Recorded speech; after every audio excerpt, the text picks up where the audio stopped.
বাংলাদেশের ঐতিহ্য অনুযায়ী আমাদের বাংলা গানের যে সংস্কৃতির এতকালের ঐতিহ্য, সেখানে বহুকাল যাবৎ, যুগের পর যুগ, কালের পর কাল, আমাদের আগের পূর্বসূরীরা যেভাবে করে গেছেন, পরবর্তীতে আরও সমুদ্রের ঢেউয়ের মতন একের পর এক আজকে আমি, আগামীকাল আমাদের নতুন প্রজন্ম, এইভাবেই কিন্তু এগিয়ে যাচ্ছে বাংলা গানের এই সংস্কৃতি।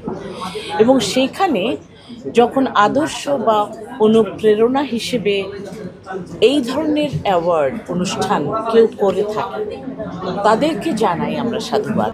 আজকের এই অনুষ্ঠানের এই 19তম মিউজিক অ্যাওয়ার্ড চ্যানেল আইয়ের এখানে আমাকে আজীবন সম্মাননা দিয়ে শুধু আমাকে সম্মানিত করেছে আমি বলবো না, আমি বলবো যে নতুন যে আগামী যে প্রজন্ম, তাদেরকে অনুপ্রেরণা দিয়েছে প্রচণ্ডভাবে, তাদেরকে নাড়া দিয়েছে, তাদেরকে জাগিয়ে দিয়েছে যে এমনি করেই নিজের বাংলা গানের সংস্কৃতির এই ক্ষুরধার যে চলমান বহমান বহতা নদীর মতন সংস্কৃতি, তাকে এইভাবে করেই তুলে ধরতে হবে। এবং এইরকম অ্যাওয়ার্ড আমরা যেভাবে অনুপ্রাণিত হয়েছি, আজকে এই দিনে আমি আজীবন সম্মাননায় ভূষিত হয়ে মনে করি নতুনদের জন্যও সেই অনুপ্রেরণায় জাগাবে।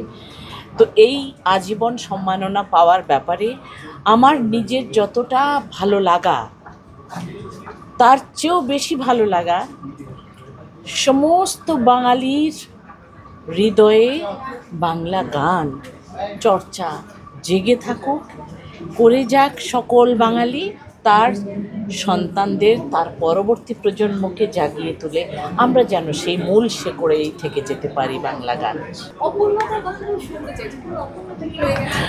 সত্যি কথা বলতে কি, অপূর্ণতা না থাকলে সেই কাজের পূর্ণতা পাওয়া যায় না, অপূর্ণতা থাকে। সকল শিল্পীর এটা একটা অ্যাবস্ট্রাক্ট ব্যাপার, এটা কখনো শেষ হয়ে যায় না, ফুরিয়ে যায় না, পাওয়ার মধ্যেই যে শেষ হয়ে গেল তা নয়। ওই জন্য বারবার বলছি যে এটি একটি অনুপ্রেরণা, এটি একটি আদর্শ নতুন প্রজন্মকে জাগিয়ে তোলার, এটা বহমান প্রক্রিয়া।